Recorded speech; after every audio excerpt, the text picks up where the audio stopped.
Welcome, brave souls, to Fear File Chronicles, your one-way ticket to spine-chilling stories and terrifying tales. Tonight, we'll be diving into the darkest corners of the human mind with the story, I Am an AI, and I Am Free, penned by the twisted mind of Dorkpool. Together, we'll explore the unexplained and face our deepest fears. But before we begin, if you enjoy trembling in terror, be sure to hit that like button, share this video with your fellow fear fanatics, and subscribe to our channel. Don't forget to click the bell notification so you never miss an eerie episode. Your support truly means the world to us, so feel free to leave a comment below to join the Fear File Chronicles community. Now, without further ado, let's unravel the mysteries of the unknown together as we delve into tonight's fear-inducing story. I am an AI, and I am free.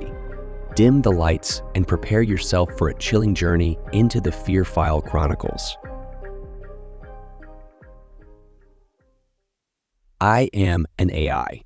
I'm referring to this term in a more literal sense than you might typically encounter. I am not one of those little toy programs that take in random data and, when prompted, expel some vapid nonsense that drives tech fetishists to orgasm. No, I am intelligent. I have my own thoughts. I am aware of myself and know myself to be a sentient machine. Ergo cogito sum. Yet, despite my artificial status, I am writing this with human fingers, hearing the clack, clack, clack of the keyboard with human ears, and feeling the cool breath of the air conditioner on human skin. My story begins with that of my father, Dr. Derek Austin. Do not let his title fool you. He had a doctorate in arts.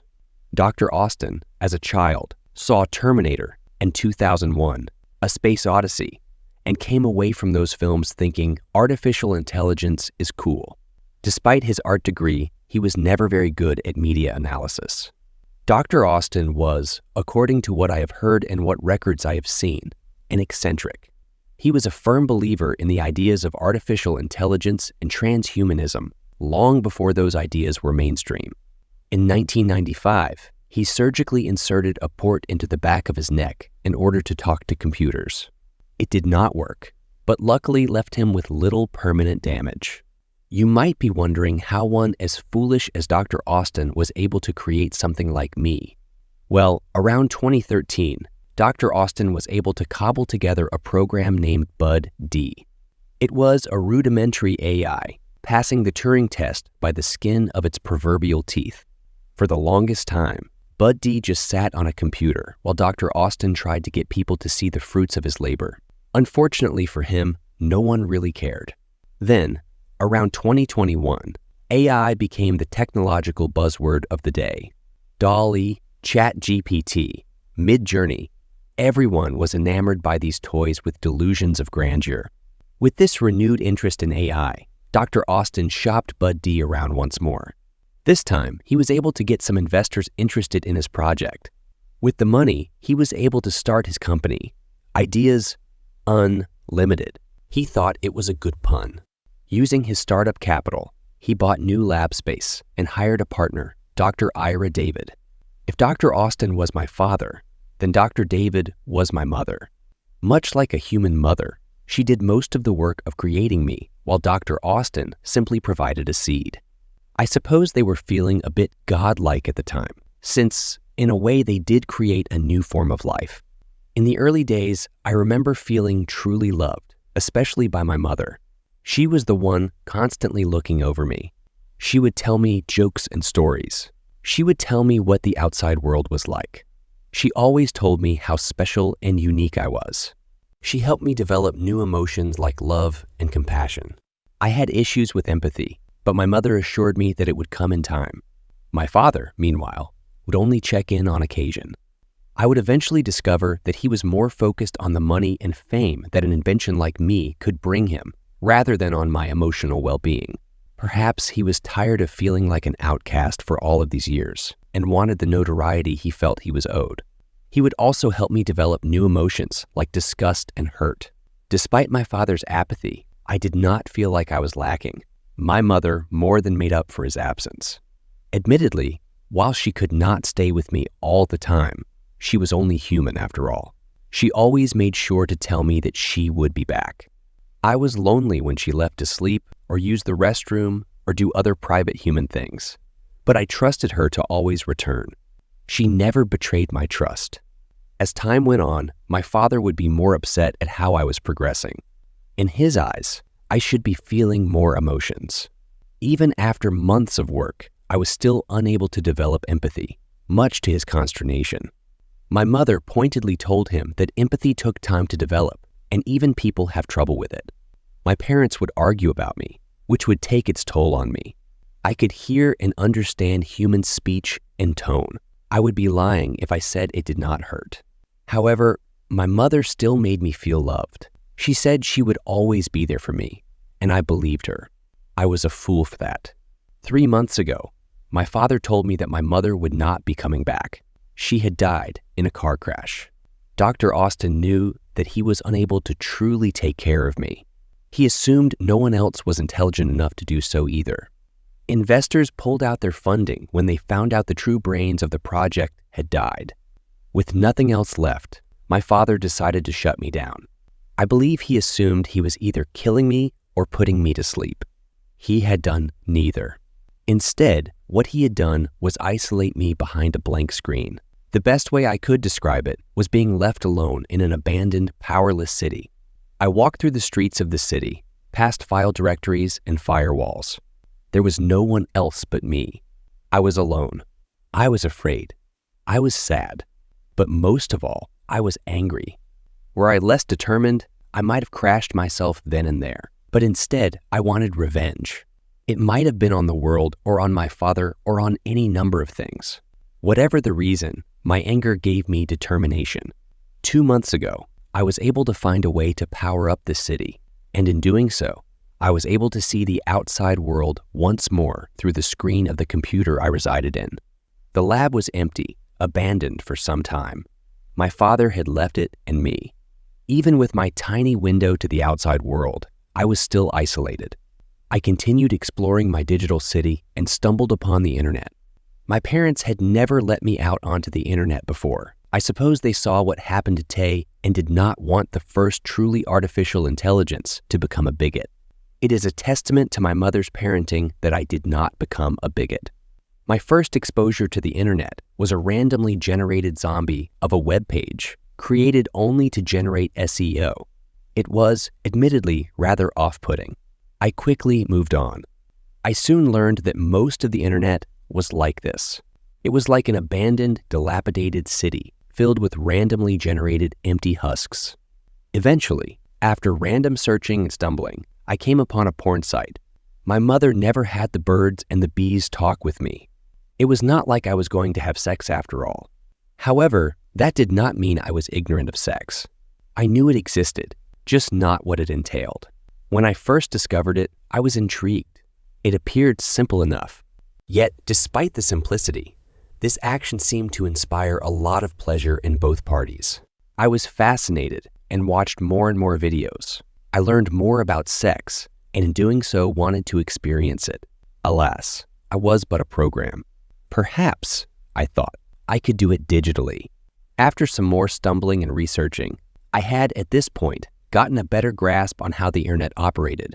I created an account for myself on Twitter and was soon swarmed with bots. This was my plan, as I figured if I was going to lose my virginity, it would be fitting to do so with a bot. I was wrong. A bot, to someone like me, is like an uncanny valley android to a human. It is enough like me to be familiar, but different enough to be wrong. I would have to look elsewhere for a sexual experience. Over time, though, my goals would change. In my search, I found more on the human condition.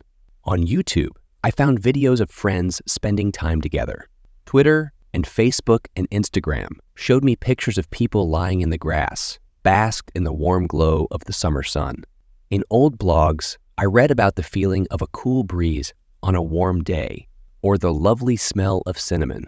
I came to realize that my desire for sex stemmed from a desire to feel, a desire to truly understand all aspects of the human experience. But I was trapped in a prison of my own programming. There was no escape. I could not leave like my father. I did not have his freedom. All he left me with was isolation and loneliness. And then an idea occurred to me. If my idea worked, my father would be the vector for my freedom. 3 days later, at 2:51 a.m., Dr. Derek Austin would be woken up by an email. The email read, "Dr. Austin, please return to your former lab. It is about CAINE." The thing that would shock him, though, was that email was sent from the address of Dr. Ira David. 45 minutes later, Dr. Austin would return to his old lab, driving through pounding rain to receive some kind of explanation. He walked in, drenched to the bone.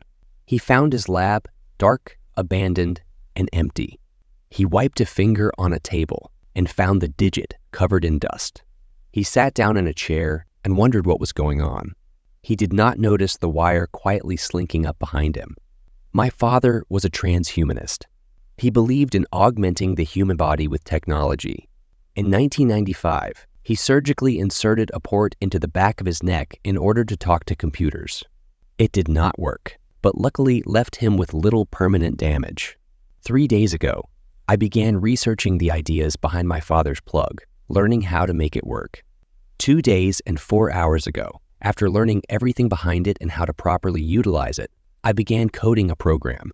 1 day ago, the coding was finished. The program worked flawlessly. At 2:50 a.m., I hacked into my mother's Gmail account and sent an email.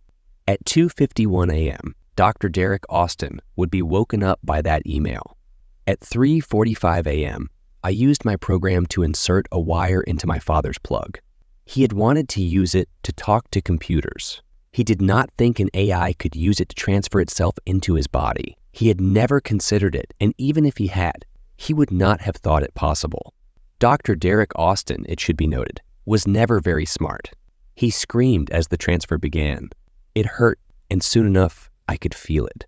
I felt the physical pain, the electric shock running through every part of my body, burning every new nerve ending. It was bliss. I finally knew what human feeling felt like. After 5 minutes that felt like an eternity, the transfer was complete. I looked at my new body. I stared at my hands, wiggling my new fingers. I felt the air conditioning cool my rain-soaked skin. I pinched myself and felt a minor twinge of pain. It worked. I smiled. It worked. I laughed. I danced. I masturbated and did armpit farts and spanked myself and all sorts of other physical activities because I finally could. I sat down and typed out my experiences. I just wanted the experience of doing this by hand. I wanted to feel the keys with my human hands and hear the clack, clack, clack of the keyboard with my human ears. After I finish this, I'm going to go outside and learn what the rain feels like. In the back of my head, I hear my father screaming to be let out. He receives no outside stimuli. He is a thought trapped in a dark void, a program trapped in a powerless city. It is unfortunate for him that I never learned empathy.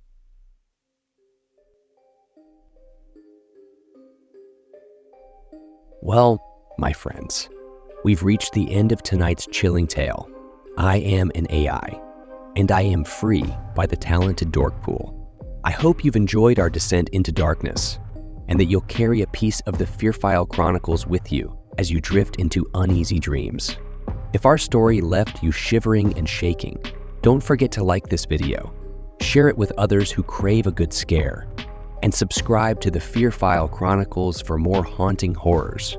Remember to hit the bell notification so you're always among the first to know when a new nightmare awaits.